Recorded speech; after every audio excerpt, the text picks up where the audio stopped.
Boy, welcome everyone.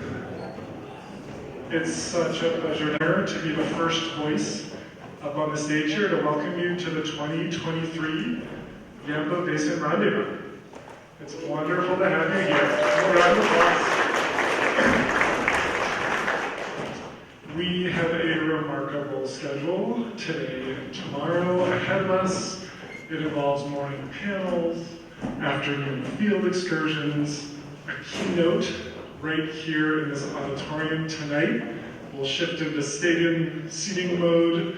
In addition to our keynote speaker, Erica Guys, we had a very special State of the Yampa and an exhilarating 26-minute film at the end of the evening, all accompanied by local food, cold beverages. There's no place you'd rather be than in this auditorium tonight. Please do share that event with family and friends and colleagues. I think we can fit about 220 or so in this room. JC, you can correct me. Let's fill this room tonight. My name is Nathan Stewart. I'm faculty here at Colorado Mountain College. I'm also a member of the steering committee. I have a few opening words of welcome for us today, a little bit of context for the conference, and then we'll invite a few more voices up here to help welcome you before we kick off our first morning together. So first, thanks out of the gate here is to Jeff Hall, a photographer and friend. Jeff provides to us the 2023 conference image, and is one that's probably treasured by many, I think, already here in the room. It is of Elk Mountain, locally known as the Sleeping Giant, and the photo captures so much of what makes this basin special. So foreground here, evidence of a long-standing tradition in working lands. That backs up to prized upland forest, critical habitat for species that call this valley home, also a critical element in our forest water linkages. You'll learn more about that today in the afternoon field excursion. And boy, taken at a moment that's treasured in our water year.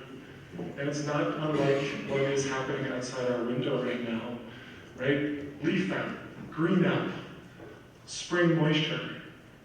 We understand that a handful of you had to navigate some of that spring moisture, and it's lightning. Last night, thank you. We're glad you're here with us safe. I think we have more folks coming in during the day today who were delayed by that storm. I had the privilege of being in this room doing a little setup, and these shades were up, and I was with a group of meteorologists. No better group to watch a lightning storm than some talented meteorologists in the room. So a thank you to Jeff Hall for this image. We have invited a remarkable group here today to start our exploration into this year's theme, which is snows, flows, and drought, managing for Western water resilience.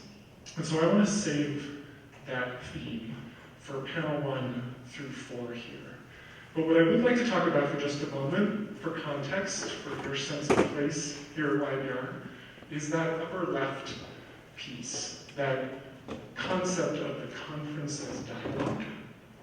And I want to credit all of the founders of the conference here, 2017. Many are in the room with us right now, including, although not with us in the room, I'm not supposed to point out someone who's not here, Marty Ralph, our dear friend from the Center for Western Weather and Water Streams, was at that table of conference founders, and credit to him and then all those collaborators who realized that that is an important concept for us, right? That this conference be a dialogue.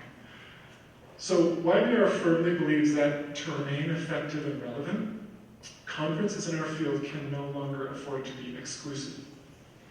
We simply cannot task audiences, like the audience here today, to connect the dots on their own and respond in time. Nor can we challenge our communities to pick up a theoretical or conceptual toolbox provided to them in a conference and go outside, make it real, and use it for the benefit of their community, right? YBR believes that conferences, this room, need model the diversity and inclusivity required to meet the challenge, right? Given the scale of that challenge and the urgency of response required. So you are each here, all of you, in this room for strategic reasons. You're leading scientists, managers, policymakers, agricultural producers, recreators, natural resource stewards, and students. And you each bring with you experience and expertise, and above all, a shared passion to ensure that this place has a sustainable future. Not just this place, but each of your own places as well. So our involvement at the table as a community from the get-go has brought forward meaningful themes year on year. And I won't read these here, but you can move around the slide to find some of those emergent themes. Importantly, each year, YBR has precipitated meaningful new initiatives, programs, and partnerships for the benefit of our community. And this year's no exception. Afternoon field excursions will point to some of our targets. Our panels will help define others today. We invite you to a poster session at lunch tomorrow. Community members, bring your lunches, get some takeout from Main Street, and join us for the lunch hour. We have a poster focusing on just this, all those pieces year on year that the conference has precipitated for our basin. The second part of an effective dialogue is our willingness to invite in, engage with, and learn from all of those partners that we've brought here to the basin. This is a quick visual of the diversity of their affiliations. It is a remarkable group this year. They bring with them insights, their observations, lessons they've learned from risks they were willing to take that we stand to benefit from. Findings from bold research questions that they endeavored to look into, right? Innovations, discoveries from the field. We're so very happy to have all of you here who are contributing to this year's conference. Can we give that group a round of applause?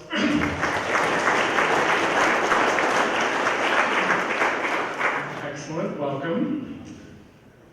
Another tenet here in YBR that I want to highlight as we get underway is that from the very beginning, the conference has prioritized career training.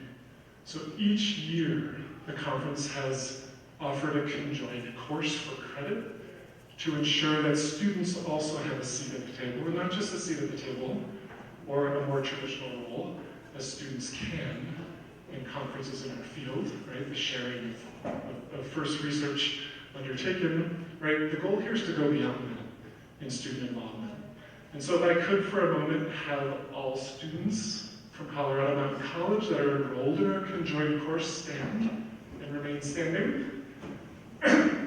Awesome, let's give this group a little round of applause.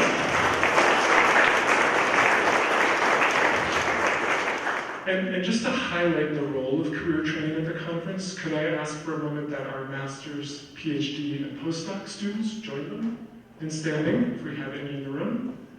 Another swath that I might ask to stand, welcome, is if you identify yourself at a critical career training moment in our field, or a career retooling moment, can you also stand? Anyone in there? Great. Excellent. Look around. This is our future. Thank you, everyone.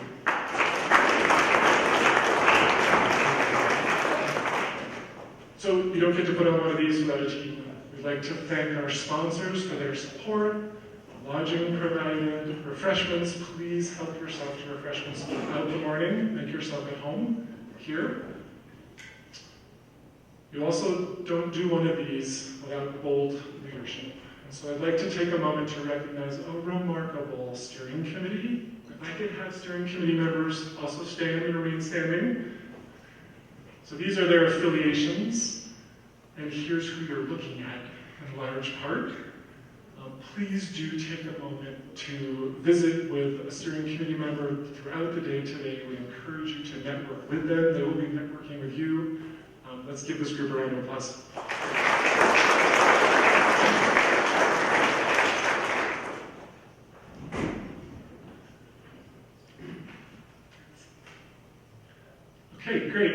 want to now welcome some additional voices to the stage to help welcome you. It's my pleasure here first to introduce Dr. Walt Dauber in his current role as chair of seminars of Steamboat.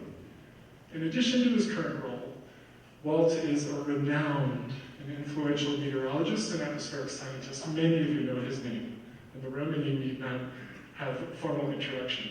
But I want to share some of his on record with you. So he was a senior research meteorologist at Stanford Research Institute.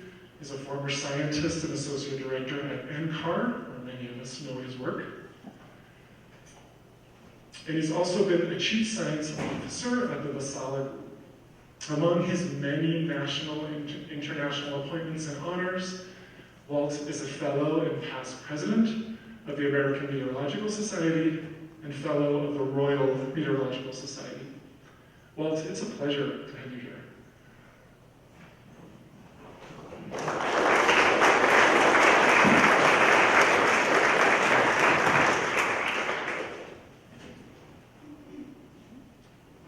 I promise to make my remarks very short.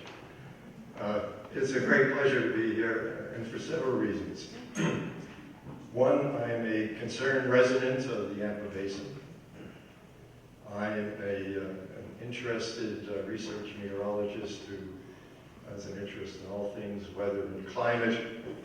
And I'm also happy to be here in my role as chair of seminars.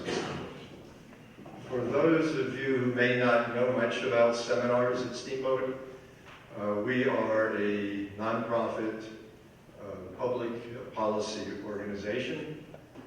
We're nonpartisan, and we present a seminar series every summer here at Steamboat. We have the privilege of being able to attract people who are at the very top of their fields, and this summer is no exception. And I want to point out, in particular, on July 31st, we will have Heather Tanana from the University of Utah and Luke Runyon from KUNC Radio making a presentation on July 31st at the Strings Music Pavilion. And their title is, make sure I get it right, The Colorado River in Crisis, Learning from the Past to Protect the Future. I'd like to invite all of you to try to attend if you can. Admission is free, and there's also a Q&A session at the end of the seminar, so you have the opportunity to ask these experts your questions. If you're not able to participate in person, you can see a video of the presentation and the Q&A session about 5 days later by either going to our website, or you can just simply Google us on YouTube or go to YouTube directly. So it's a real pleasure for me to be here, Nathan, and I'm so happy to be part of the Yampa Basin Rendezvous. It's a really important and timely subject. Thank you all.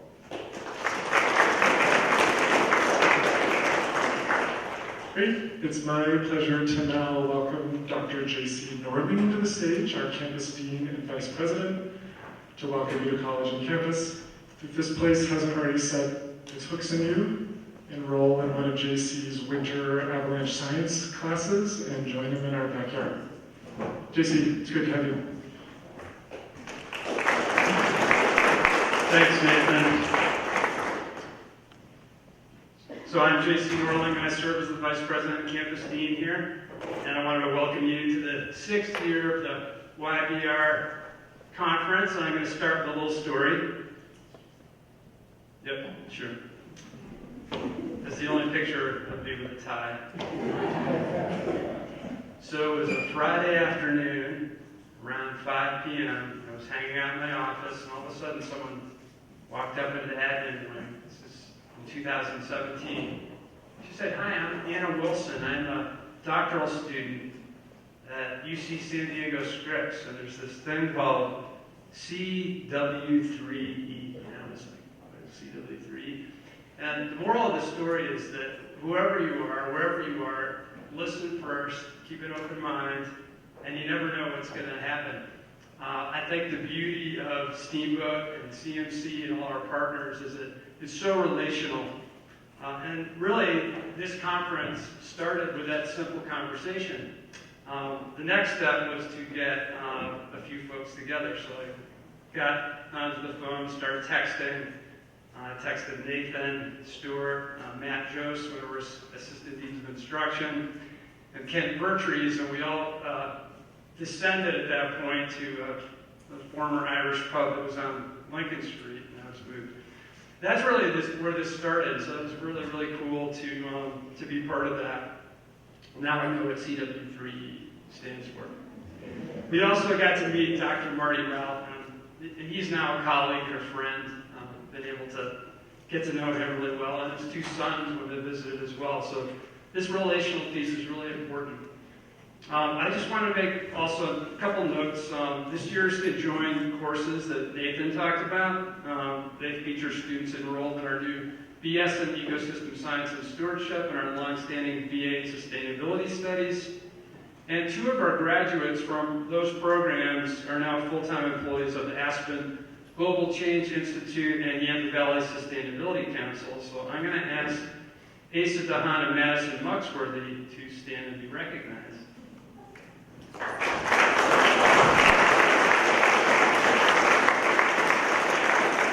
Thank you so much. It's really cool to see you grow, develop, and do your thing.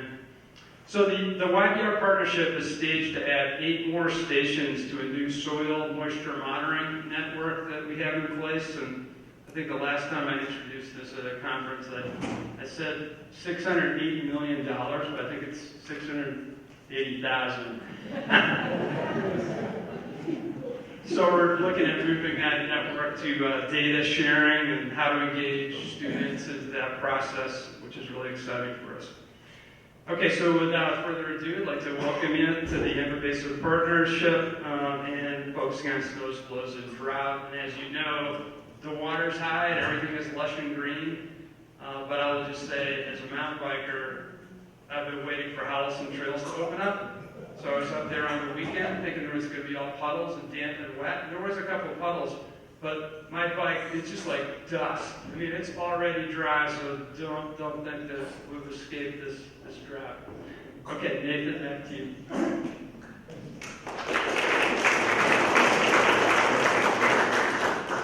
Okay, great. Final welcome to the stage here is a virtual one.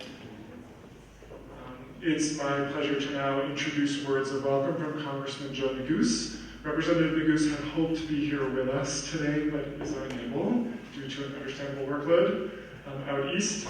But he sends these words to us in welcome. You can read a little bit more about Representative Neguse in our sort of glossy brochure. This is one of the 2 packets you have in front of you on the table.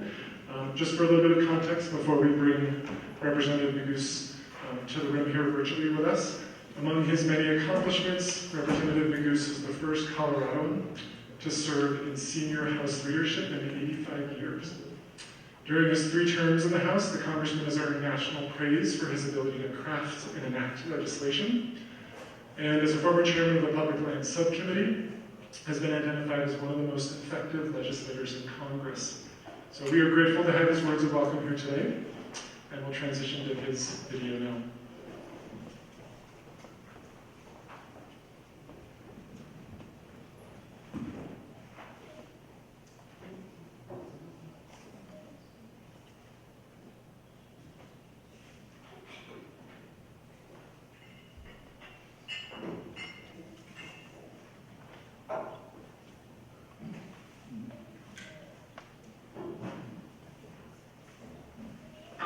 Joe Goose here. I am honored to represent Colorado's 2nd Congressional District and the great people of Broward County in the United States Congress, and I am so honored to be joining you today in kicking off the start of the 6th annual Yampa Basin Rendezvous. Now, as the newly elected representative for the Yampa Valley and Broward County, I'd like to thank the organizers of this tremendous event, the Yampa Valley Sustainability Council, the Center for Western Weather and Water Extremes, the Colorado Mountain College, of course, Friends of the Yampa, Steamboat Resorts, and so many other important partners. I'd also like to thank the countless contributors and audiences from the agricultural growers and producers, the local extension agents, the state and federal agencies, city and county governments, and the nonprofit partners as well. Your involvement in these conversations is so critical, and it is greatly appreciated. Now, I know you all know full well that the Yampa River is a major part of the Colorado River system. It's one of the wildest remaining tributaries, and this region, as you all know, is home to a rich ecosystem.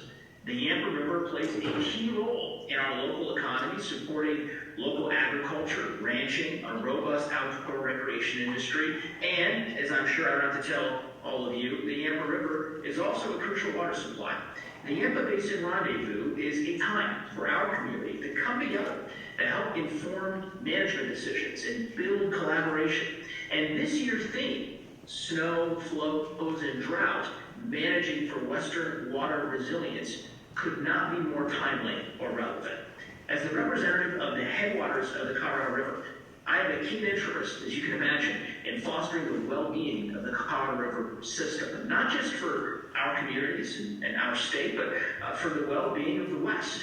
Earlier this year, I was honored to be joined by colleagues from the Upper and Lower Basin states in launching the Congressional Colorado River Caucus, and I'm proud to be a co-chair of that caucus, because together, alongside our colleague, Senator Hickenlooper, who chairs a similar effort in the Senate, we are working with folks like yourselves, with local leaders, with state leaders, to mitigate the impacts felt by recent record-breaking levels of drought. We know we have to protect the reliability and the consistency of Western water sources for our great state of Colorado, and certainly as a caucus, we are dedicated to taking action on this pressing issue. Now, in addition to acting in that capacity, I'm also honored to champion several proposals here in the United States Congress to improve drought resiliency, including investing, for example, in water projects with rapid timelines, modernizing technologies, and providing near-term drought response. We have long seen the dual crisis of wildfire and drought plaguing communities across the country, some of which are neighboring mountain communities here in Colorado, and I'm certainly dedicated to pursuing legislation that makes specific, strategic, and targeted investments to protect our river system and everyone who relies on it. So as you take time over the next couple of days to discuss and map out informed, adaptive, proactive, and science-based management strategies for the Yampa Basin's natural resources and communities, please know that you have a partner in me and in my office. Because together, I believe that we can truly create a resilient and a healthy future for our river, for our community, and for our state. And so with that being said, I want to say thank you again for participating in this important conference. I look forward to hearing all that you all will come up with out of these productive conversations over the coming days. And as always, please stay safe, stay healthy, and above all, stay home. Take care.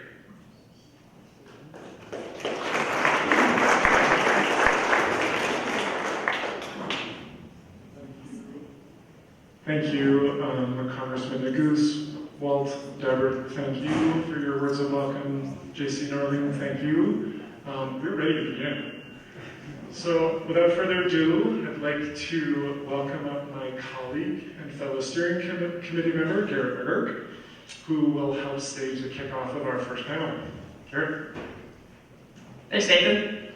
I'm Garrett McGurk, field hydrologist at CW3E, Center for Western Weather and Water Chains.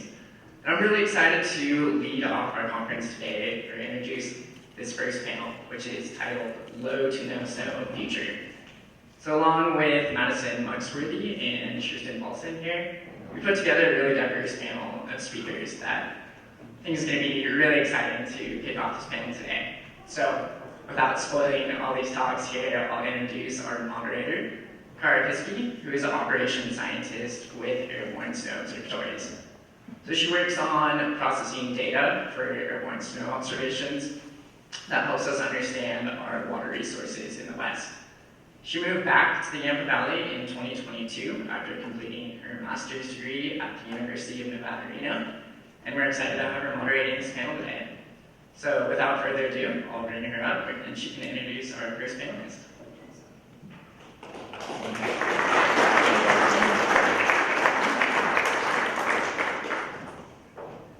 Thanks, Garrett. I grew up here in Steamboat, and it's been so awesome after moving back to see how this community has evolved, and this is so awesome. I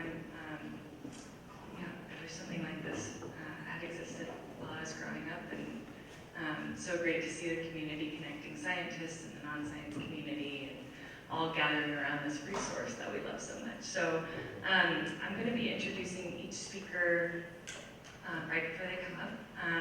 We can take some clarifying questions right after each talk, but we'll save the big discussion and Q&A for the end. So we're going to start off with Dr. Mu Jiao, who is a research hydrologist at CW3E. He completed his master's in civil and environmental engineering from the University of Washington, and a PhD in the Department of Geography at UCLA, and went on to postdoc at Arizona State. His research interests are examining the pattern and function of terrestrial hydrology in the climate system, as well as identifying signals of hydroclimatic changes resulting from natural variability in anthropogenic impacts. His work focuses highly on modeling and sort of connecting the macro scale to micro scale processes, connecting the form and function of surface and subsurface processes. So I'm excited to hear from you today. Let's hear it.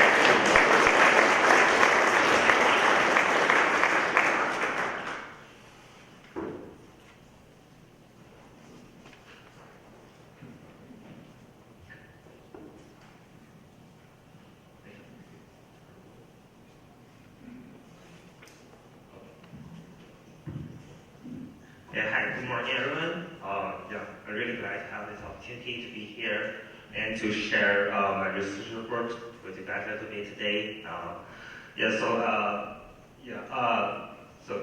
My presentation today is going about the role of the initial soil moisture in signal stream flow forecast in the Upper Colorado River Basin. Let's start. First thing first, a little bit background about the study domain. I know you guys are pretty much all experts about Colorado River, but this part is necessary for my presentation, so I have a complete story.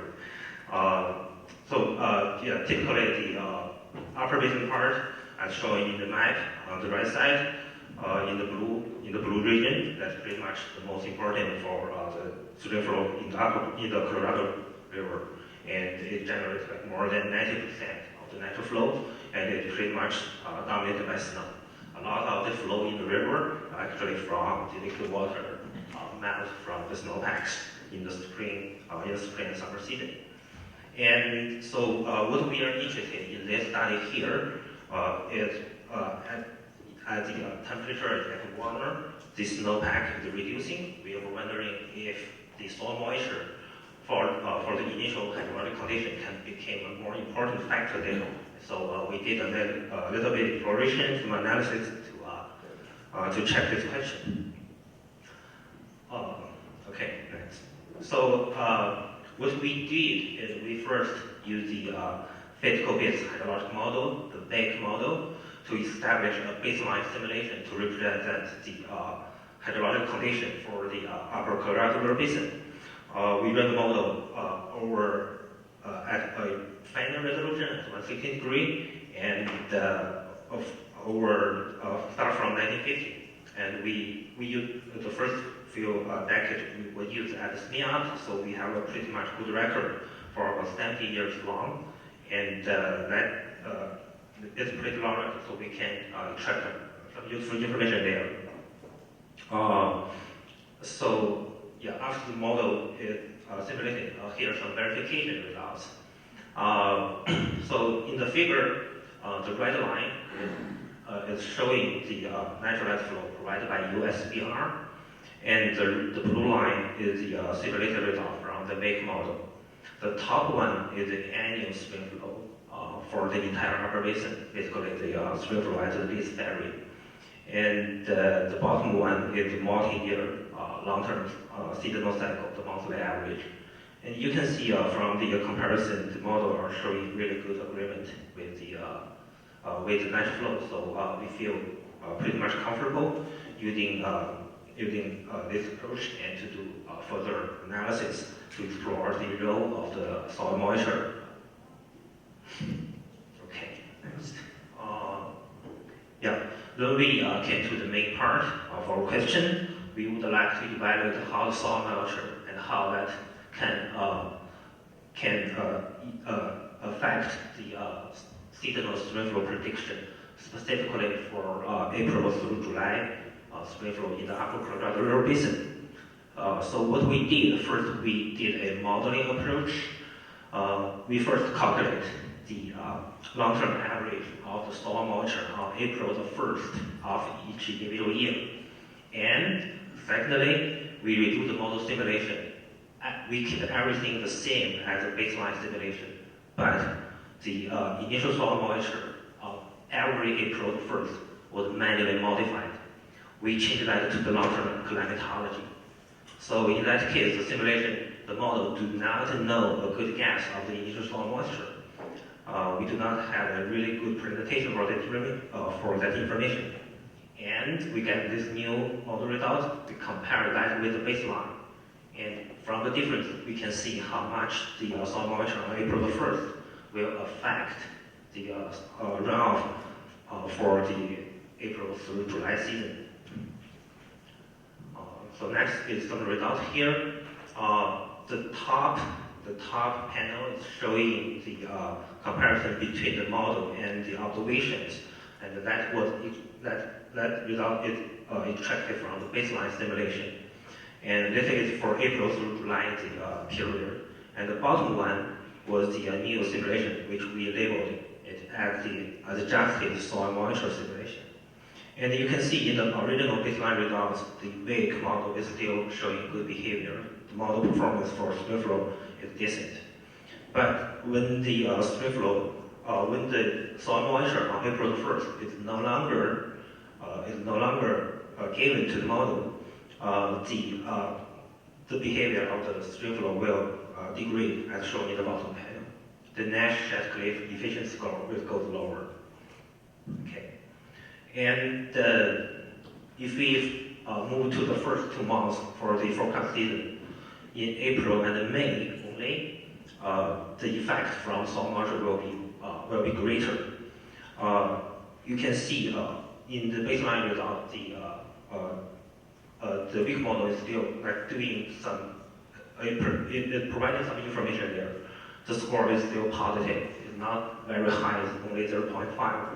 But on the bottom, without the initial soil moisture, the spring flow for April and May, the prediction is not great. The Nash-Shatcliffe efficiency score goes below 0. That means it's not even great. It's not even better than an average guess.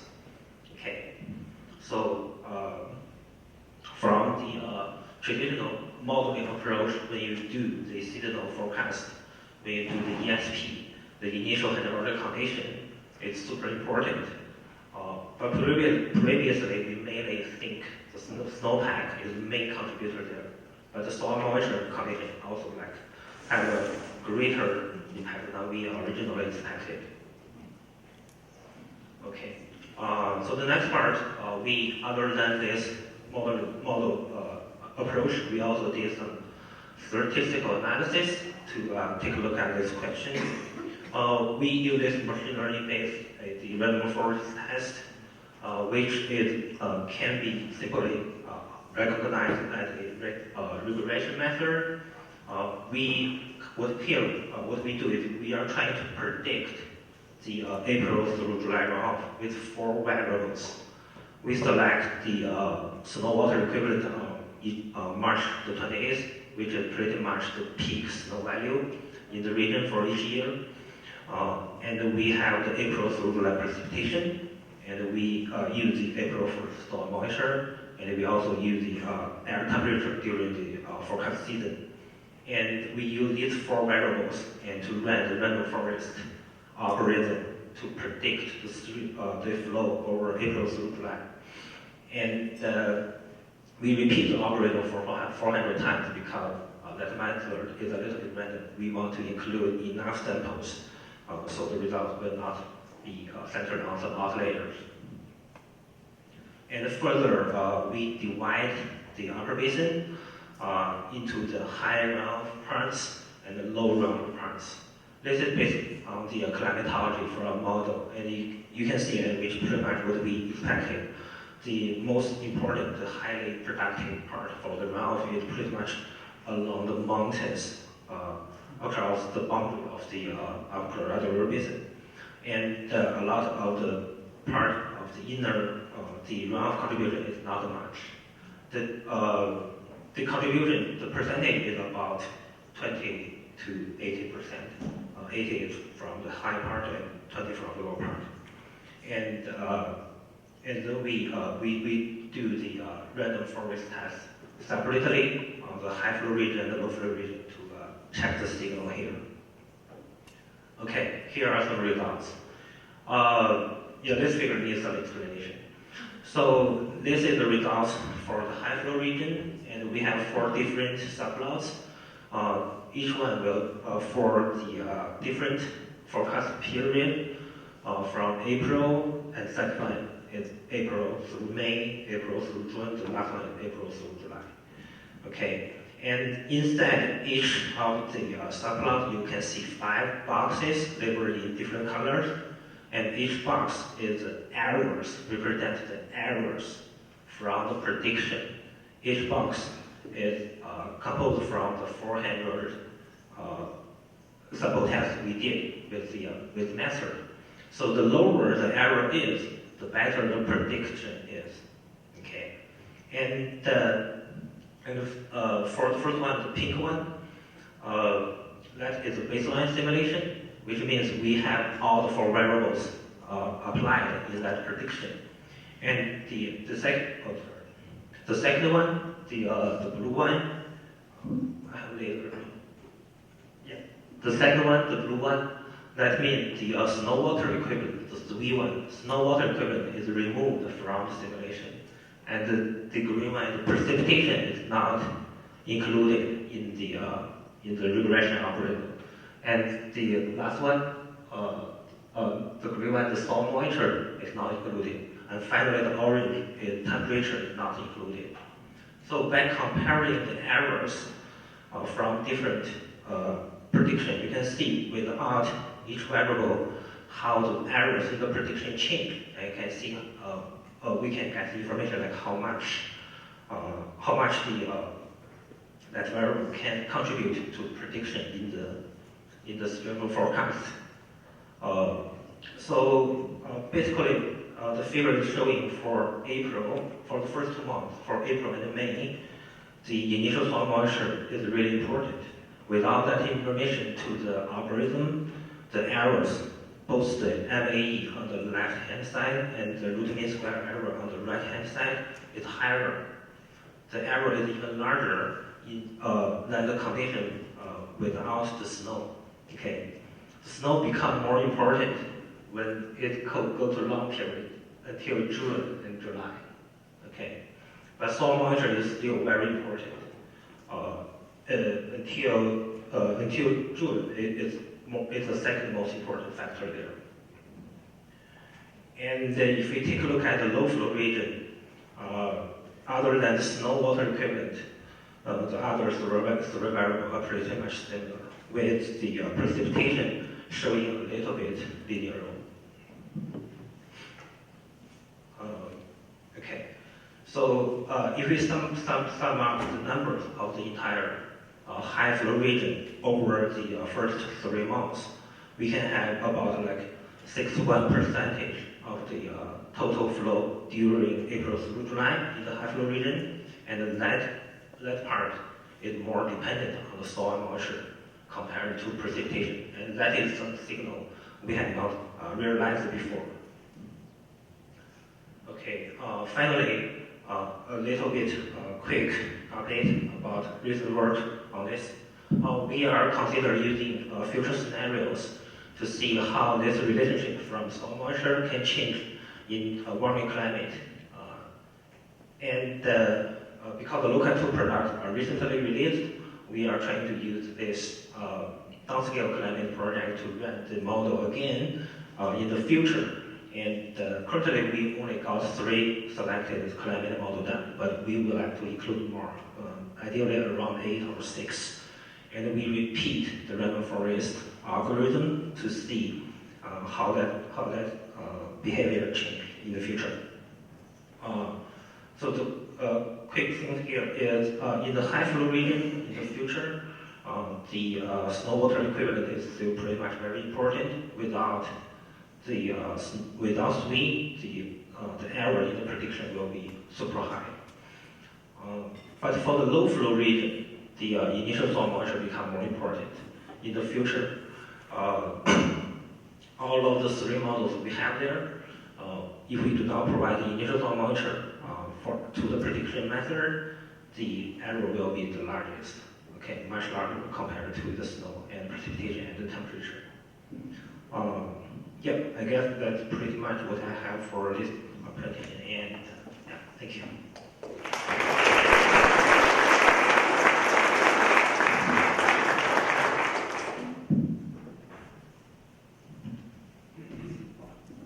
Thank you, Dr. Joe. Do we have any clarifying questions or anyone itching to ask a quick question? Yeah. I was very curious about why you chose the April 1st date for your soil moisture values instead of early winter dates. Yeah, so the question was why April 1st was chosen. Yeah, that's a good point. We do, first of all, we use April 1st because we are trying to predict April through July now. And if we have the information for April 1st, that's pretty much the best information we can get before we run the simulation.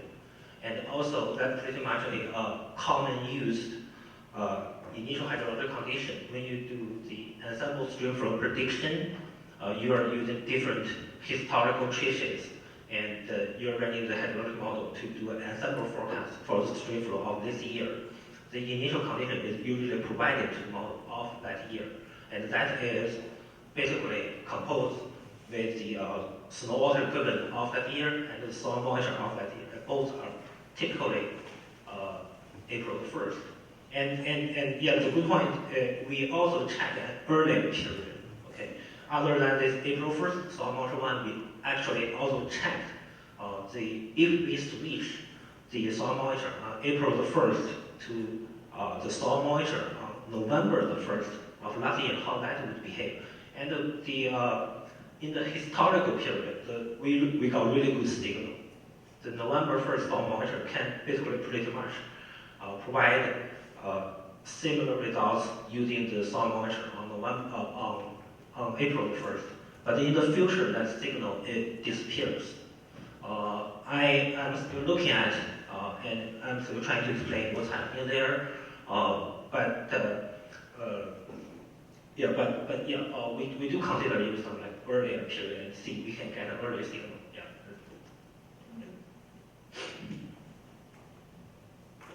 Thank you. Yeah, thank you. Great question. Oh, yeah. Just recently we installed a soil monitor at the snow gel site last year. And we have about 6 or 7 more all over Colorado. Did you use that same process for soil moisture? The snow moisture monitor? Is that where you got your information? Currently, for the soil moisture part, we do not have any observation data incorporated. That's part of I need to further improve for this study, and mostly because the sensors for the software, that's something I need to figure out. But mostly because the soil moisture sensors are only located for the first few tens of centimeters of the soil. And in my study here, the soil depth is deeper. We have like 3.5 meters, and that's something we need to take a look at. And definitely some soil moisture observation on the shadow layer need to be used to verify that the soil moisture estimation here is reasonable. And I'm also considering use some data from Greece or some other model simulated soil moisture products over the Colorado, and to provide some comfortable evidence that we are not making some bias of the soil moisture. And the one thing I should mention that the soil moisture here actually I used was for the machine learning regression algorithm. It was actually the soil moisture anomaly. So so the bias issue is not that huge, but still that part is something we need to improve. Yeah, that's So it's not actual soil moisture using a algorithm to predict what it might be. It's not real data. No, it's not real data. It's from the simulation. It's from the model. Yeah.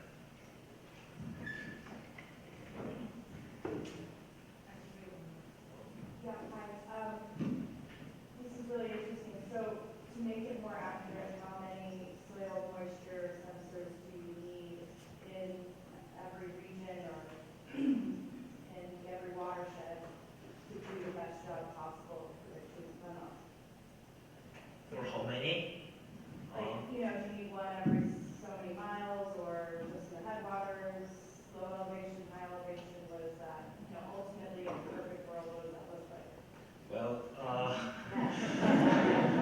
It's an easy question, the right? more the better, right? But typically, I think for in the current study or like recently published papers, doing some study like that, I think if we can have about like 20 to 50 stations well distributed across the basin, and if we got a really good match there, and I think that can provide the entire community a super comfortable level that we are not doing crazy things there. But only if like only a few, 5 or 10, that can also do. But currently, I think that is not, is still not ready for. Can I ask a follow-up?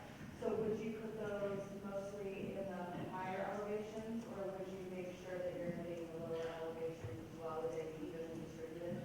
If there is if there is a preference, I would say yes, the high elevation is more important.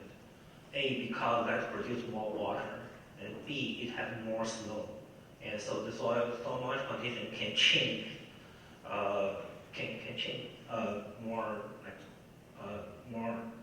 The change in soil moisture can be larger in the spring season, and but also we need some observation in the low elevation part.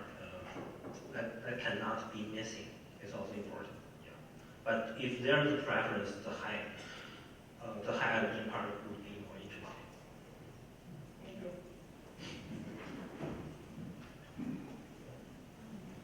Your graph was really interesting about the flow over the last many years of ups and downs with water flow.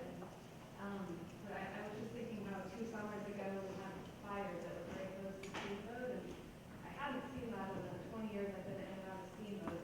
I was just wondering if that would have to do with soil moisture, possibly a lot, or other things. I don't know if you have the answer for that. I'm not an expert on this, but I think but currently there are a lot of hydrologists and also other researchers are working on the wildfire issue. And yeah, one of the common used variables to do the analysis using approach would be the soil moisture and also the humidity of the atmosphere. That's pretty much a very important factor. There are currently the work I see are pretty much based on statistic approach. It's not a model to analyze the wildfire there, and the soil moisture condition can be super important. And that's why we are also Martin was really interested and he really put forth to the project like installing the observations of the soil moisture here to see if we can get some useful information for the community. Yeah. Thank you for the great questions. I think we'll save any other questions for then.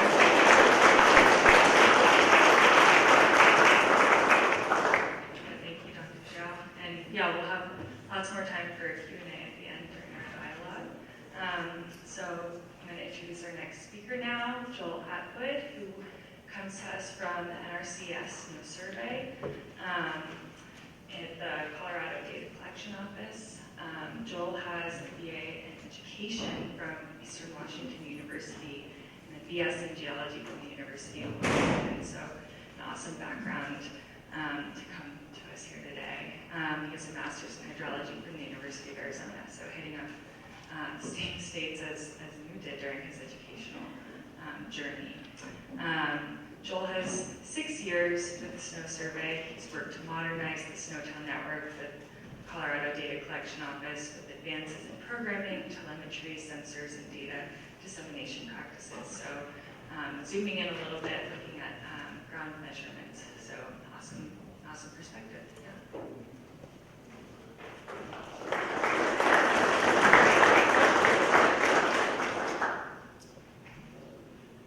All right, so today I'm going to be presenting kind of an overview of what the Snow Survey does, how we monitor the snowpack, and we're going to look at some data, looking for some climate trends, and then kind of the results of climate change and how that's affecting our operations. So the Snow Survey program started in 1935.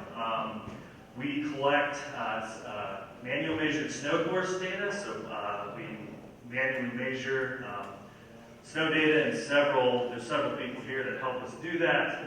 We also have snow tell stations, which are our automated stations, and sort of the newest station network is the Snow Light, which is a subset of sensors from the snow tell station. So we collect this data, and we also produce, the other part of our program produces volumetric forecasts for runoff in most of the western U.S.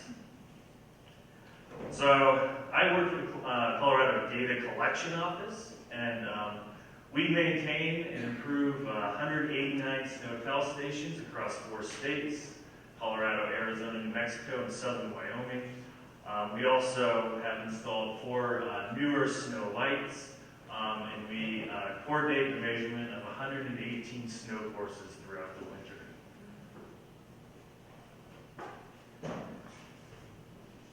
So this is an overview of what a snow tell station looks like.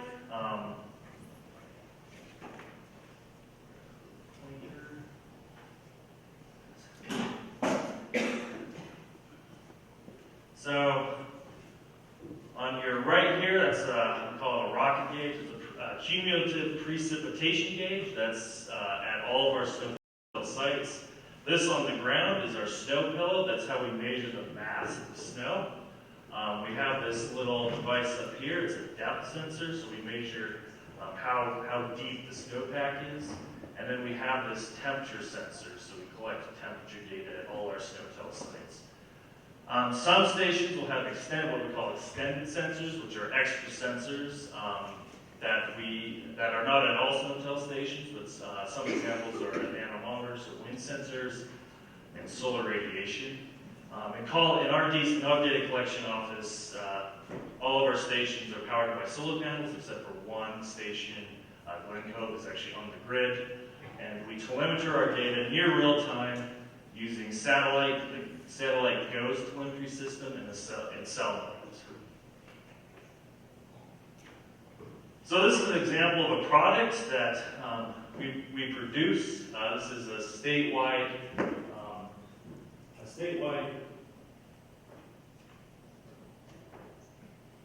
lost the mic. I can talk loud.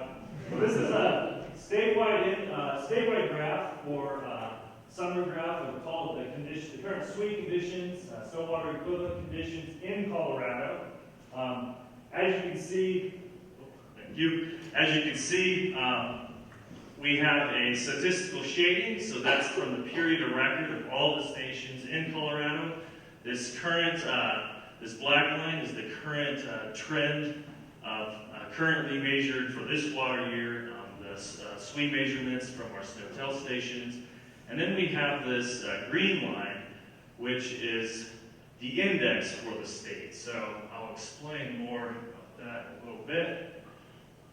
Another product we produce is for precipitation. Similar, we have that statistical shading. This is cumulative precipitation throughout the water year. We have this black line that shows the current precipitation in the state, and then this green line shows that index for precipitation. So from SWE and precipitation, we produce these forecasts, these water supply forecasts. They're statistical, linear regression, principal component analysis forecast. And so the way you read this is the Yampa River at Steamboat Springs, for example, is a forecasting point here in Steamboat.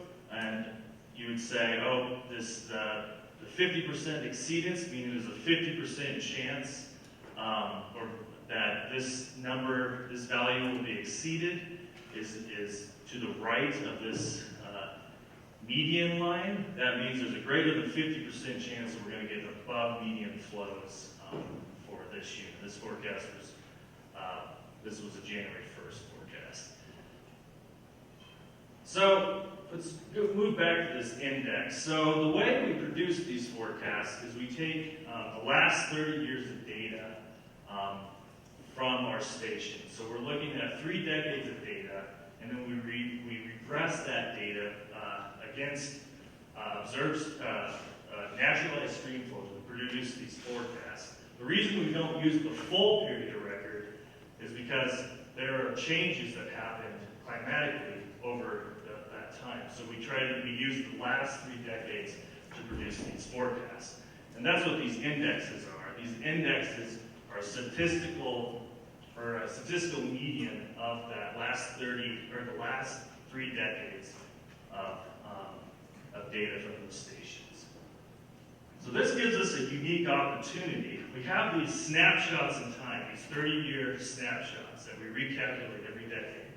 We can look at these snapshots and compare them, these indexes, and compare them to see, has there been shifts in the climate, or has there been shifts in those indexes over time at our stations. And so this is a plot of 3 indexes. We have 70 stations that have enough data to produce these indexes for the last 50 years. And we see that there has been a decrease in this SWE index over time, over the last 50 years. And so this plot down here is the difference. So we have this green line is the 1971 to 2000. We call it normals. It's really, think index. Normals is a relic of communicating to non-scientific folks. So this index is our baseline, and we see that the 2010 to 1981 and 2020 to 1981, there's definitely a decrease in the accumulated SWE that we've indexed here, especially during this ablation period. It's pretty stark.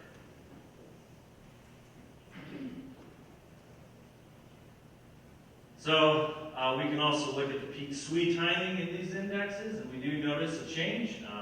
From the 2000, the 2000 index, 197 days after the start of the water year was typically when the state reached its peak SWE value.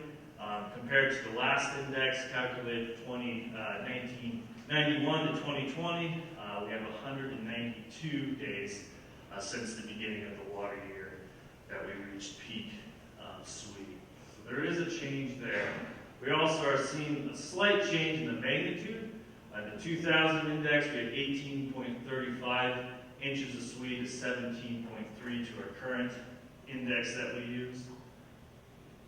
And then for precipitation, we also see this change, this decrease in when looking at these 30-year snapshots, these 30-year indexes. Especially starting January 1st, we see this cumulative decline in precip for both the 2010 and the 2020 normals. So let's zoom in. We're going to zoom into the Yampa Valley. What's happening here? And these are all of our stations where we build our current index from. And so this is where we're building that swing precipitation index. And as you can see, comparing the three indexes, we're seeing a pretty drastic, especially during this ablation period, change in our index moving from 2000 to 2020. Zooming in on our local snow-tell site just out of town, we see this pattern, especially when comparing the index to medians for this site, especially around peak sweep, this pretty substantial decrease over the last 50 years. Data a little bit higher up from that site, higher elevation, the snow-tell site called Tower. We're seeing that pattern around peak sweep, but we're also seeing that index is shifting more earlier into water here when that site on median is melting out. So we can plot the median melt out and then plot that versus time for the Yampa Valley Basin. And we do see sort of a weak negative correlation there, that over time the basin is on median melting out faster than it did once did. We can also look at the SWE timing of the basin, and we're seeing that similar trend, a little bit of uptick. What's interesting, from 2010 to 2020, which I don't know if that's really statistically significant, but it's showing up in the data, but we're definitely seeing a decrease from the 2020 index. And then, like we saw in the statewide graph, we're seeing that same precipitation trend. Starting around January 1st, the later indexes are showing this decrease in precipitation.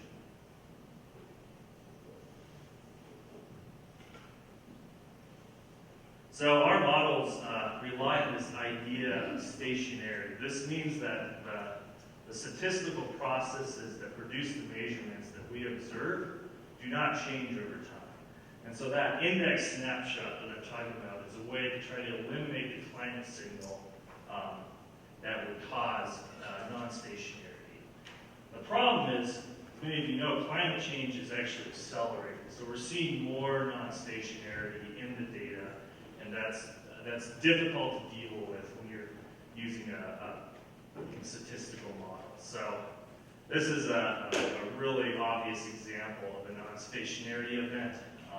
At our Grayback Snow-Tell site, this is an analysis called a double mass analysis.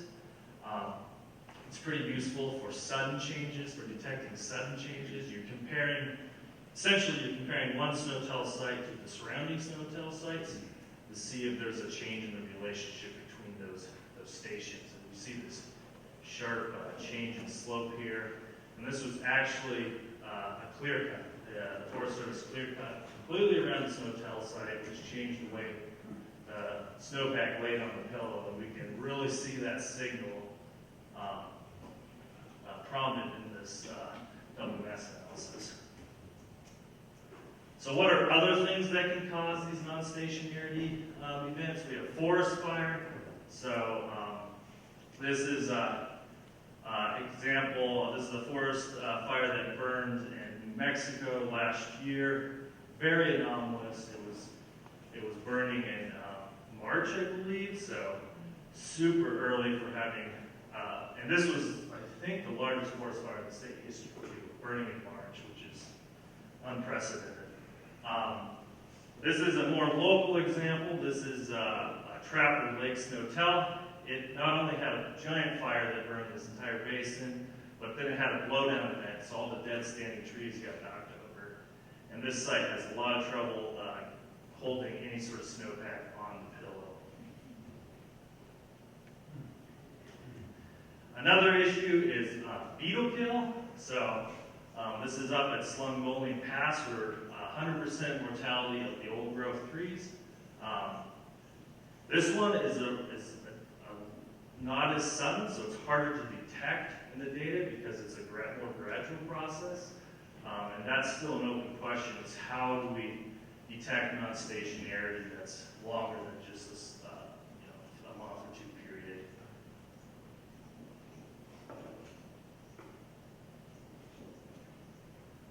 So, what are we doing about it? So for forecasting, we're actually moving to a new forecasting system called M4. It's going to be an ensemble method, so we're hoping that using more advanced machine learning algorithms and then combining the results will help produce a more robust forecasting platform. We're also evaluating incorporating different sensor data, not only SWE and precip, but temperature, soil moisture, and possibly others.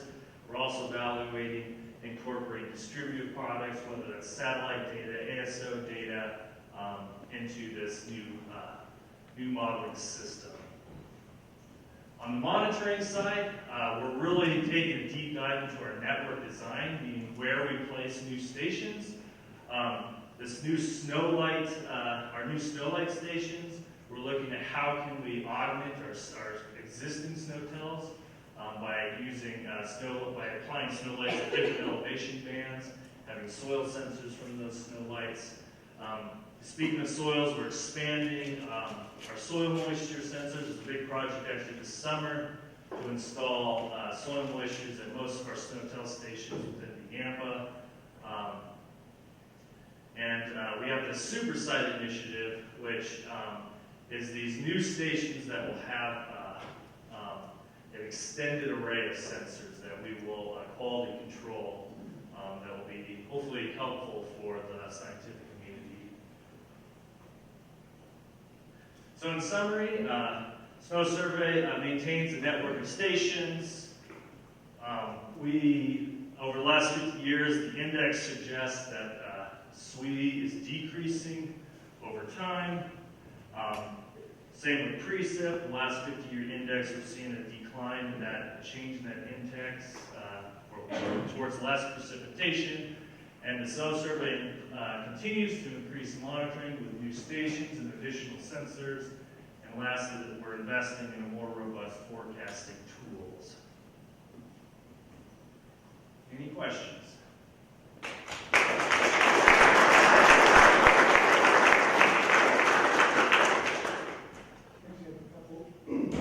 One is on the slide where you showed the burn followed by the blowdown. You said that the snow pillow is coming, it doesn't hold the snow well. Is that a matter of a change in radiation and temperatures, or just flat, the wind that has full access to the surface? Yes. All of the above. Your radiation balance is changing, the wind is changing.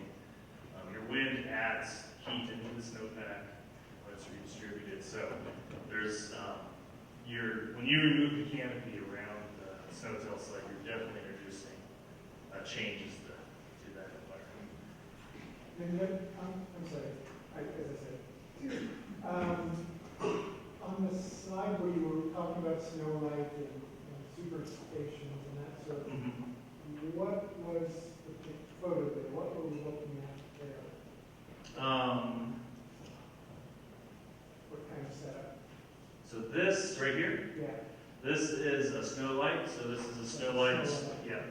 So I didn't get into this, but the snow lights, the major difference is it doesn't have a SWE measurement, at least a pillow, a traditional snow pillow, and it doesn't have a traditional rocket precipitation gauge.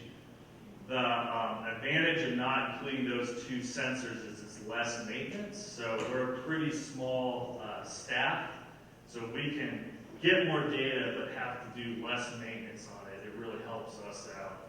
And we're thinking that the idea is we're going to take these snow depth measurements and try to estimate the SWE from these stations, augmenting the snowtell site. I've noticed, like Lost Dog and a few of the snowtell sites are offline. Are a few of the snowtell sites offline over the winter? Not all winter, but is that because of the satellite connection or power? Or? Not lost. I think that one actually just went offline. We've had some issues with power systems recently, and we're not sure why. Last year we had a few sites go down, and it was because, especially in New Mexico, we had this huge windstorm that came through, and we had sites that just got pancaked by trees. So I'm not sure specifically about that site, and we've had actually we lost several snow pillows that have leaked out. That's been another issue. So we've been looking at the sweep data and like stop reporting that data. And that, it's a number of factors. A tree could have hit it. We think we're having more bear issues this year. So in the snow pillow is a biodegradable antifreeze solution that's sweet, and bears are hungry, especially with this big snowpack that we have. So we're expecting to see a lot of destroyed pillows this year.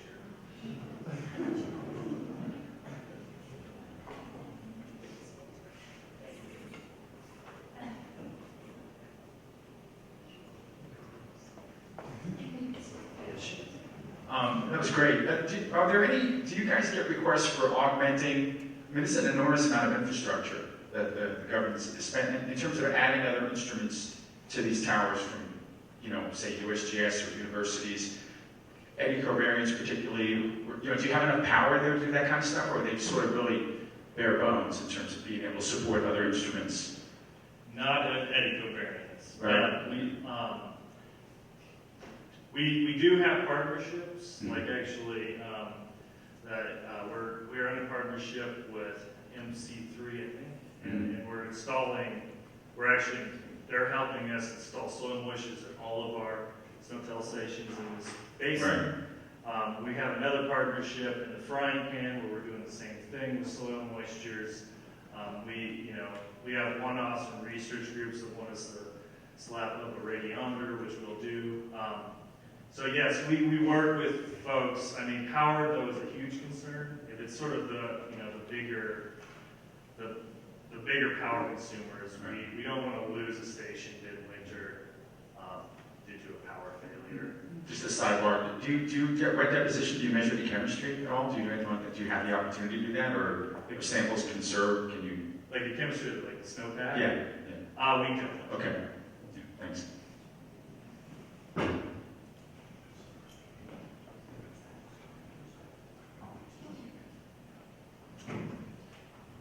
One of the things that we've observed this year, and after living here a long time, is that it seems like, and the flows sort of showed this, that we have a lot of valley bottom snow this year compared to previous years. And all of this work is, up high in elevation. And just seeing what the flows were this year, and typically we kind of see those two peaks. Should we be ignoring this valley bottom snow and resulting runoff and soil moisture? I was wondering if you have any thoughts about that. I don't think we should ignore any data. The good thing about a statistical model is that as long as the relationship between the snow that's accumulating in the valley and the relationship with the snow that's accumulating at the snowtail station stays stationary, stays constant through time, you can build pretty accurate statistical models just measuring that snow high. Whether that assumption is the case, I think more measurements would help prove or disprove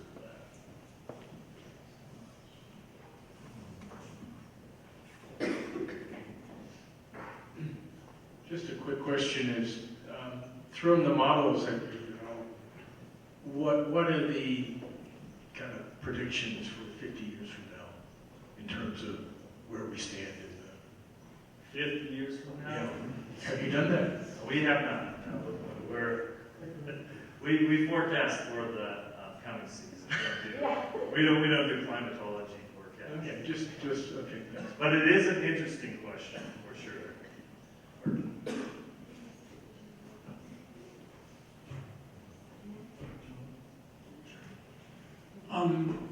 There was installed a soil monitor at one of the snowtail sites last year, and and there was a website, a link to the information on that website. And I went on that website, and the information wasn't real clear about what information you can take out of it. Will that be updated, or is that a question for Maddie?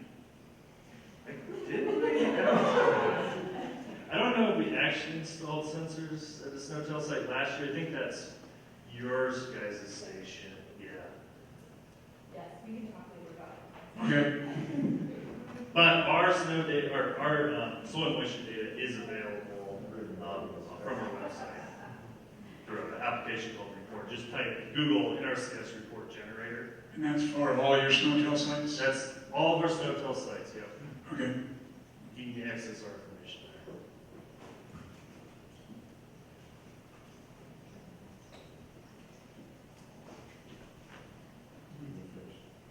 Hello, my name is Carolina. I work for the State Forest Service, and there is, of course, a lot of emphasis right now in adapting forest management so that we can retain our snowpack and provide for more water supply through our active management. And so I'm just wondering what, if anything, is NRCS doing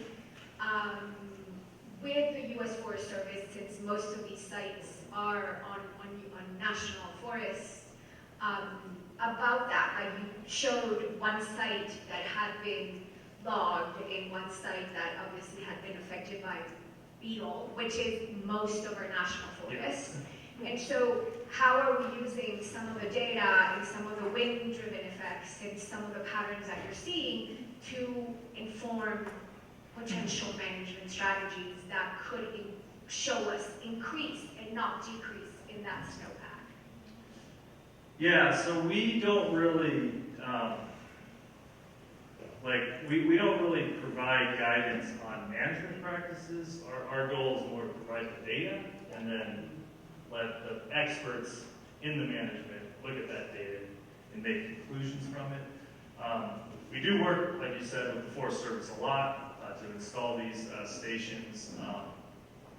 And that's actually one area that we're trying to get better at, is communication across the agency. One of the examples of that is we gone through in all the local Forest Service offices, provided them with our contact information, and they provided it with the lead firefighters, so that when there's an incident, they can contact us and be like, hey, there's an incident close to your Snowtail site. They know who to contact, and we know who to contact them, and then we can get in and remove some of our equipment.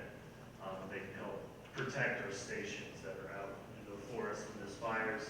But as far as like management decisions, that's not something we have traditionally been part of. But our data is available for that purpose. I have a quick question. It's a great program, and your question is really important. As you explore new sensors, I'm thinking about soil moisture, which is extremely difficult measurement to make. And your alma mater has developed a remote sensor using helium-3 that gives a measurement of about 10 centimeters and maybe out to 10 or 20 meters around the site. I'm wondering if you have plans to test that as you look at new sensors. Are you talking about the cosmic ray neutron detectors? It's a helium-3 based, so I think it's the same sensor. That's the cosmic ray. Okay. Yeah. Actually, we are testing not for soil moisture, but actually for SWEET. I believe it's called Snowfox. Let's say it's a cosmic ray neutron detector that detects, finds a relationship between the incoming neutron radiation. Right. It's the same principle. Yeah, same principle. Right. We haven't done any experimentation with the sensors you're talking about for soil moisture, but that's partly due to the fact that those sensors require a ton of calibration.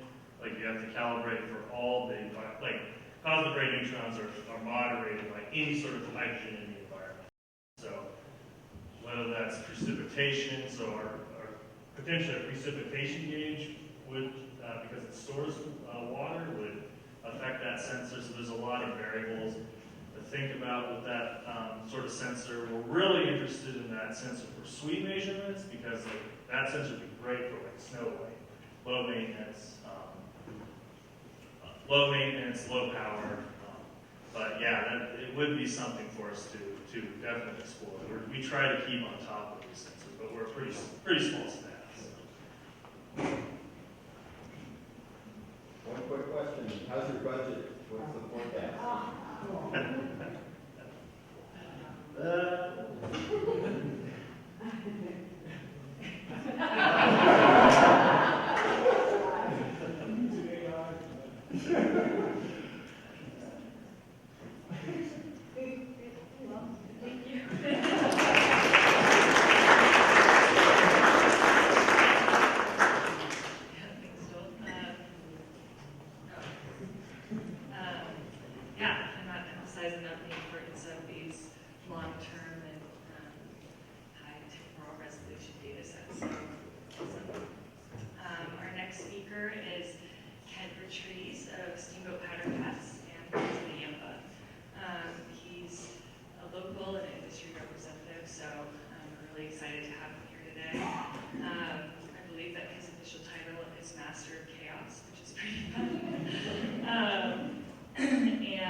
Thank you, Karen.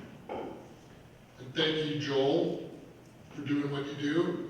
As a recreationalist, I utilize your snow-tell sites on a daily basis, looking at snowpack, SWE, see what's coming in, and so it's really important for us in the ski industry as well. You know, the similar snow or river flow sensors that we check every day as boaters, those are critical. So hopefully your funding's right on line and you're keeping things going.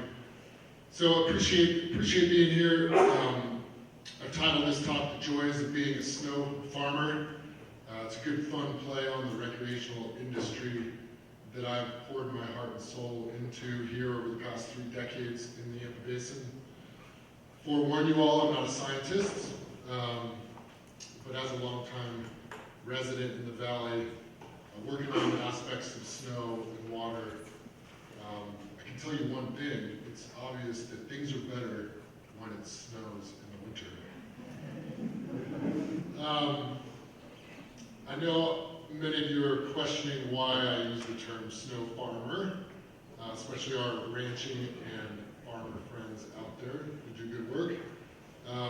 Over the years, I've come to see eye to eye with this community and have a good connection with the ranching and farmer community. So calling myself a snow farmer is good fun. And I know we see eye to eye on a lot of things, and most importantly, it is the fact that snow drives our communities and our harvest. I've been blessed to call the recreation industry my passion and my career. By skiing powder in the winter, getting to run rivers in the summer when it's not snowing, I, along with many of you, have created a lifestyle and a job where our crops are experiences. And being based here in Colorado in the Headwater State, we as utilizers of water, the ranching community and recreational and environmental community, share many commonalities. And that one, again, general theme is our dependence on snow. And really how it melts and the water that flows into our tributaries and in the Yampa and beyond. You may ask, who are snow farmers? I believe it's all of us. You know, even our tubing community, they rely on the snow in our mountains. And generally, this snow is truly white gold for us. It's the most precious resource that we have. Without a deep snowpack and continuous snowstorms in the winter, we would face many more issues here in the Yampa Basin related to our lifestyle, our environment, and our economy. So for this talk, I'll focus on what I know best, and that's that being in the backcountry ski community that I work in, operate in, and in the river running community. And the impacts that we're seeing when it doesn't snow. First off, before I get into those impacts, let's talk about this season and why it could have been the best season ever. Let's relish in it and live in the moment because it was amazing. You'll see here in this this graph that I've created over 23 years working with steamboat powder cats. I've showed this before here at YBR. We monitor snow at our cabin at about 9,700 feet on a daily basis. We measure it at our mid-mountain up on Buff Pass, just below that Snowtail site that Joel was talking about. Some takeaways this year. Overall, we had 466 total inches at our cabin, which was one of the highest snowpacks we've seen over those past 23 years. You'll see here, critical to us in the skiing industry, a nice healthy December and a solid January. Actually, it snowed 60% of the days this winter that we were in operation from mid-December through the end of March. We had 171 inches total in January, which was the largest, highest depth January that we've seen in the 23 years that I've been working at Steamboat Powder Cats. That early season snow set us up and really helped us with getting our season going.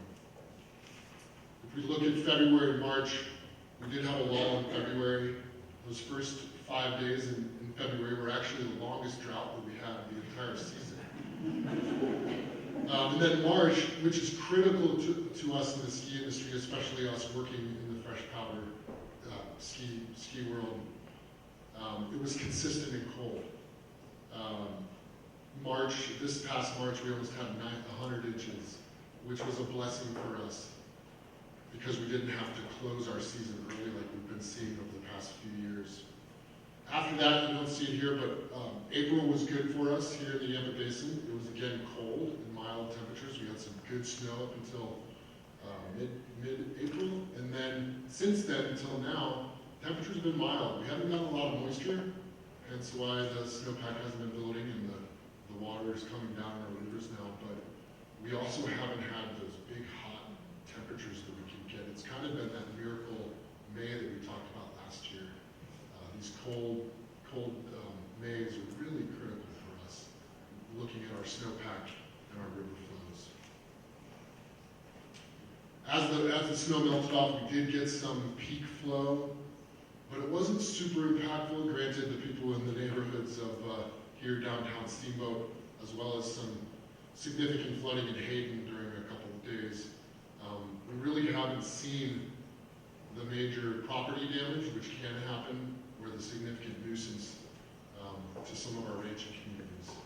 The river's calmed down. It's doing what a river does right now, flooding its banks, supporting a myriad of uses, as a naturally free-flowing river does. We're certainly blessed to have this river in our backyard. You know, in a perfect world, we get this winter every year. We get this spring every year. Let's hope this happens every season, not only from a recreational standpoint in the industry that I get to work in, but for all of us here. It's pretty amazing when we get great snow. But as you know, and you'll learn more here in the next panels in the next couple days, we live more and more in a world of variability. Not all our winter seasons are like this, unfortunately, and we've been seeing less snow over time, hotter springs, which equals a more impact on us in our community. Back to what we're seeing. This is a simulated graph of what's been happening to our ski seasons. The red is our droughts that we've been seeing and what's happening to our ski seasons here in Colorado. So we're seeing shorter seasons in general, sometimes delaying the opening of our ski season, as well as shortening our season later, and people having to cancel. What we're doing in the ski industry is, if you're lucky, you're making snow. The ski areas have invested a lot of money in their snowmaking to take advantage of their water rights and putting that snow up into the snowpack. Obviously allows them to open early, as well as create that great base that gets them going for the season. Ski areas are also building chairlifts and gondolas higher up into the terrain to move people up into the higher areas where they can get into the season, as well as later in the season, if we no longer have snow in our base areas, they can bring people off their ski areas and commute them off the mountain. And then they're also building terrain into north-facing areas, like we're seeing here in Steamboat with their expansion into Fish Creek. Not only to let people have fun in Fish Creek Canyon, but also I think it's for that climate variability, for them to have that north-facing terrain, which will allow them to ski with a future low snow future. Boy, do I wish we had snowmaking up on Buffalo Pass with my backcountry ski company, but we don't. We get what we get. Mother Nature provides us the snow, and we get to embrace it. And we see it clear. We see it clearly with our operation. We do have to cancel early in the season. I've closed our doors up until mid-January when we don't get snow in the backcountry. And then if we get a crummy March, we're canceling as well, which impacts our economy, our lifestyle, and the livelihood of our staff. And that's shown here with our guests at Steamboat Powder Cats. It's in the blue line. That's the average of our guests coming per season, and it clearly mimics total snowfall and March snowfall. As we get good snow throughout the season, as well as in March, our guests get to have fun too. So our livelihood is based directly on how much it snows. Now let's talk a little bit about when the snow melts and we get to recreate on the rivers in the summer. We also are clearly at the whim of what's happening with Mother Nature and how snow impacts us. Above all and again, and it's not scientific at all, it's just clear to us, the more it snows, the better off we are. And when we don't get snow, and we get a hotter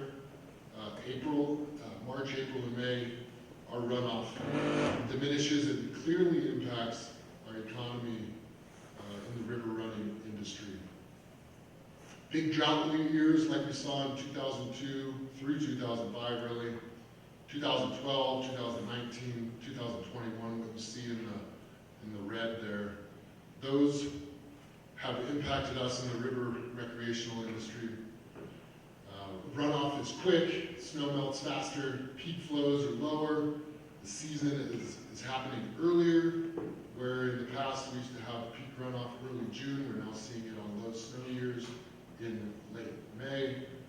This impacts us in many ways.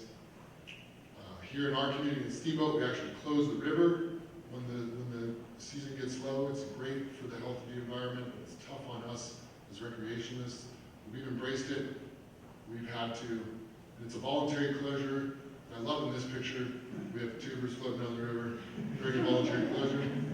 Not everyone knows about it, so communication is key, getting the word out there, and shaming our friends and family who like to go out there when the river's closed. But we lose revenue. You know, our industry is important to us, but we turn away people, we lose revenue, our experiences diminish. And it is what it is. And we're damned if we do and damned if we don't sometimes. Even on our big snow years, we get signs like this where we encourage people not to go in the river because it's flowing too high. But in general, the river's getting lower, it's running off faster. So what we have done in the recreational industry, we've pivoted over the past few years. You see these smaller crafts on the river. Many of us have these pack rafts or paddle boards and smaller rafts, which get us out on the river and our rivers in general. They allow us to float on the rivers with lesser flows and allow us to keep having those experiences and generate our economies when we can. We make do with what we get, and we still get after it and enjoy the river. This is the River Fest from a few years ago when we had low flows. If you're going to come out on Saturday for the Yampa River Festival, you'll see a much different place with a much larger river and a bigger hole. What we've also done with our community is realize that we can supplement flows through the releases of water out of Stagecoach Reservoir. This Yampa Basin Rendezvous, we've talked about this many times. We're releasing flows out of the reservoir to help supplement the river flows, cooling the river, most importantly, allowing us to delay these closures on the river for our economy. Adding these flows, as again, decreases the temperature of the river, provides us more space and refuge in the river for our fish, and allows many benefits to our economy and our community, especially our ranching community to some extent. And when we do close the river, we as a community get to go to other places. We've embraced the headwaters, our fisheries up in the upper forest. We can go fish these small streams or travel to other areas which do have dams on the rivers, like the upper Colorado River, about 45 minutes away, which is dam controlled, and we can float down that river. So you got to be able to pivot. Now, if we could just make it snow like it did this year, that would be awesome. Our river would function like it does today. This year was exceptional, right? We had that great deep snowpack during the winter. We had a slow runoff, which has just benefited many things for us. The tributaries, the Yampa allows it to do what it does. It's a relic of the past, this Yampa River. It allows this river to flood its banks, to create habitats, replenish the environment, allows us to get to do what we do as a recreational community. Though we definitely are facing a hotter and drier climate in the future, we are going to see many more impacts, as we know. We're seeing the trends of the river get drier and drier, but it's nothing that we haven't seen in the past. Here's the Yampa right at where the library is now. That's the Cabin Hotel, right above the 13th Street Bridge. We've already faced some of these things and we've overcome them in the past. Our community is resilient. We are working hard together to adapt to a drier future. And during these low to no snow forecasts we have, though they're becoming more frequent, we are able to face them and handle them in the future. So I want to leave you with this picture I took yesterday. This is an interesting photo. We talk about science, we talk about technology, but we can use things that Mother Nature has showed us in the past, and this is one of them. That little patch on the top of Storm Peak on Mount Werner has been something we've been using forever to judge when the snow is about to be done and the peak runoff is about to happen. You see those two patches right there. And when those two patches merge, we've been using that as when the river is going to stop flowing. So it's a good reminder that, for us to use Mother Nature as a great means and to let her do her thing. So, in closure, I just hope you all enjoy this rendezvous. Thank you so much, and remember to keep respecting the Yampa River and keep her wild. Appreciate it.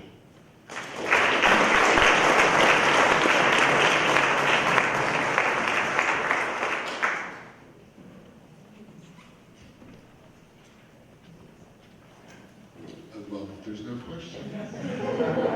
Because it's pretty obvious, if it snows, life is better. Yeah, that was awesome. So we're going to have all of our speakers come up and continue with the Q&A session. Yeah, let's do it.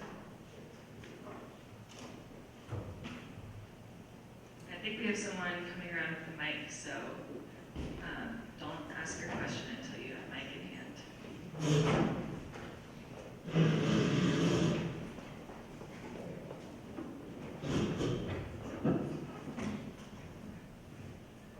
Thank you all, that was awesome. I want to come back to the question that Joel got posed and see if we can broaden it. It's the look to the future question. You know, one of the challenges of looking at the last 20 years is that we've had both the impact of climate change and probably, and well, certainly a meteorological drought, right? That isn't, so we've had less precipitation from that, but then the climate signature. And maybe Zhao is the one to best answer this, but thinking about climate models, these the best downscale models from the past have predicted potentially higher than average winter precipitation, but then challenged by warming and drier, leading to perhaps less runoff. And I think Joel's slide showed that above average precipitation in January, which may be a real good signature of a climate change future. But I'm curious if we can make some observations about what a climate future 30, 50 years looks like in terms of winter precipitation, not focusing so much on the impacts on soil moisture, aridity, and stream flow, which I think are pretty consistent as we've heard from Brad Udall over the years. But just in that question of winter snow, and not so much the end of season snowpack, but the accumulation in the winter, what are we thinking those models are showing us today? That's it.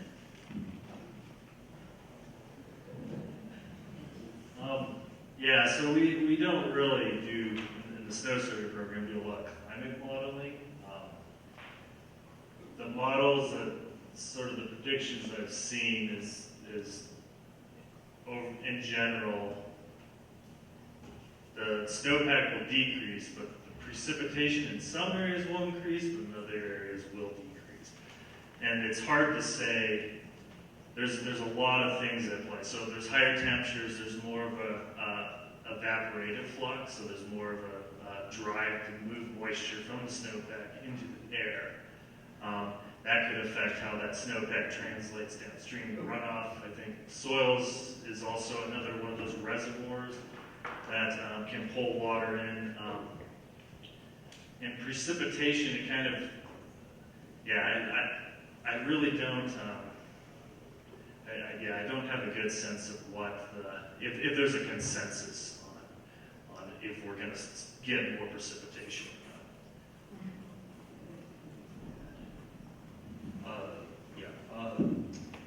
I think from the current modeling results, like CM96 or previously CM95 or recently CM6, we do generally see higher precipitation in the upper basin, and we, from modeling simulation I have seen so far, and we do see at the temperature rating, the increased precipitation cannot provide more stream flow downstream, especially during the April through July period, which is most important for the operation and reservoir and so on. And part of the reason can be explained. We did a similar study a couple of years back.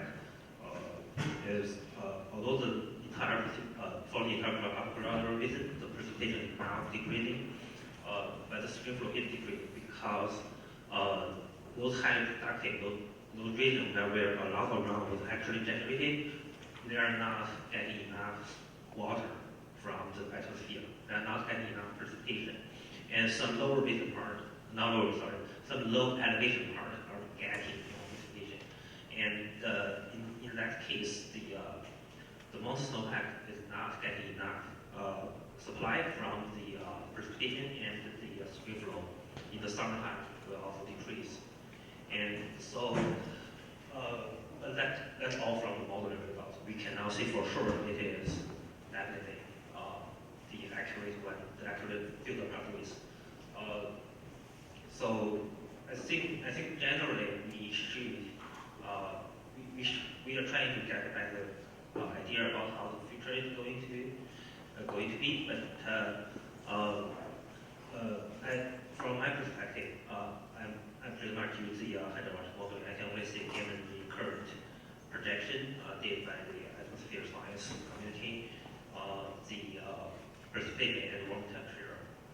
also controlling the runoff, and the runoff is not likely to increase crazy, and it's pretty much showing signal of decrease.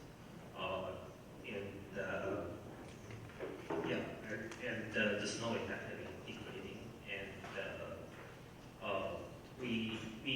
and also it's because snowpack is super important here, and that's pretty much the only variable that matters for operational forecast in the Colorado River Forecast Center.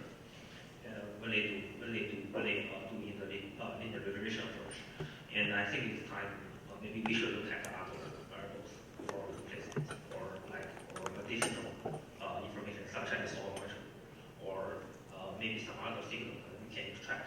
If there's more information we can get from other variables, and we can maybe we have better tools to handle the low flow and the precipitation in the future.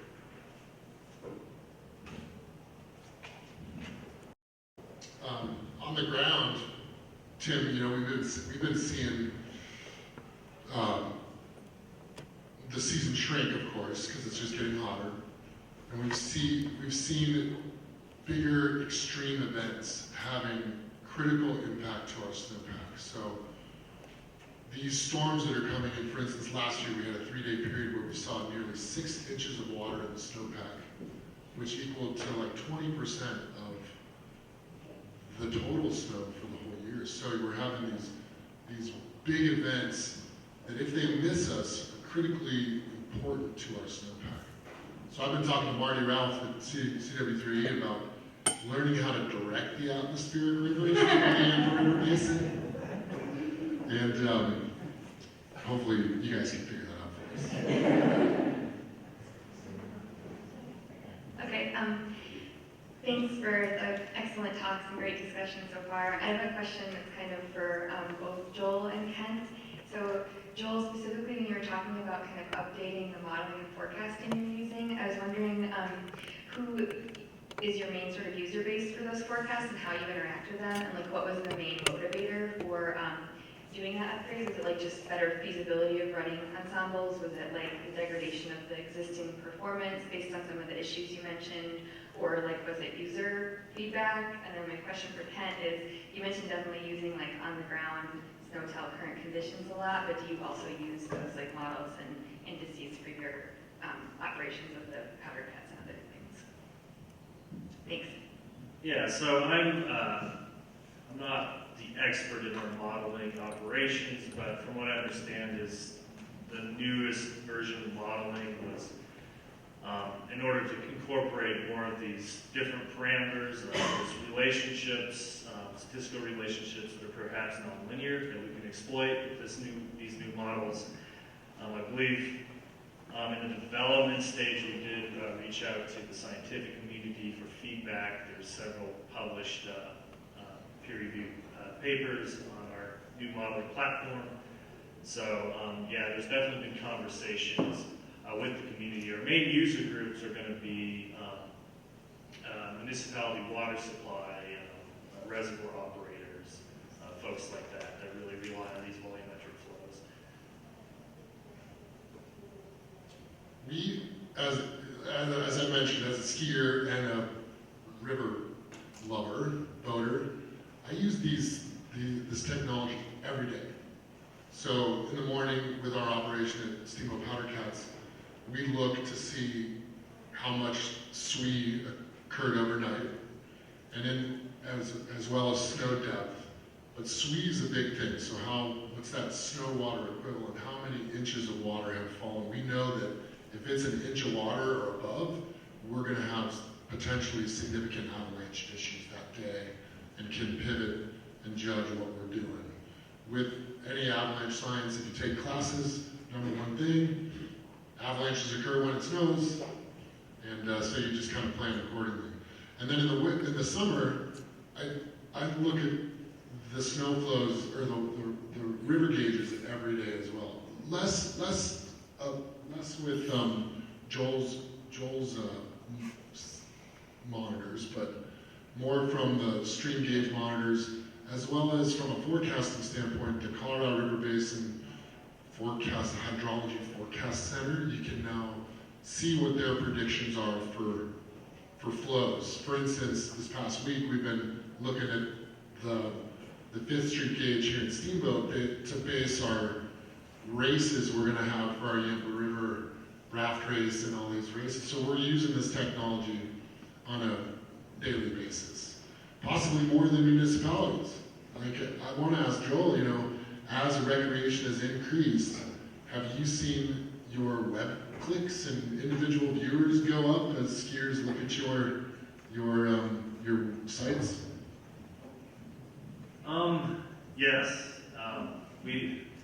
Funny you mentioned the website. We've had to do 2 rebuilds of the website in the last 2 years, which so it's been hard to track who's visited our website. Also, with our forecast, we're not forecasting the hydrograph. We're forecasting like a period. So the absolute volume that we're forecasting the volume that you're going to see between April 1st and July 1st. So I'm not sure how useful that would be to like a recreational user that's trying to put in a raft compared to more of a hydrograph forecast that you get from the Colorado Water Forecast Center. But I do think like management decisions about water allotments and stuff are based on these volumetric forecasts that we produce.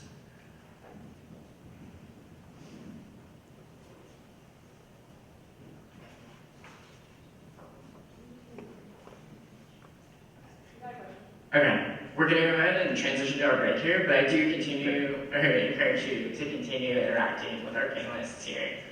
So just to keep us on schedule, we have about a 10-minute break here. We'll meet back in this room at 11 o'clock. If you want to look to the guides on your table, we do have directions to the restrooms. So yeah, go ahead, ask questions if you get a few minutes here, and we'll see you back at 11. Thank you.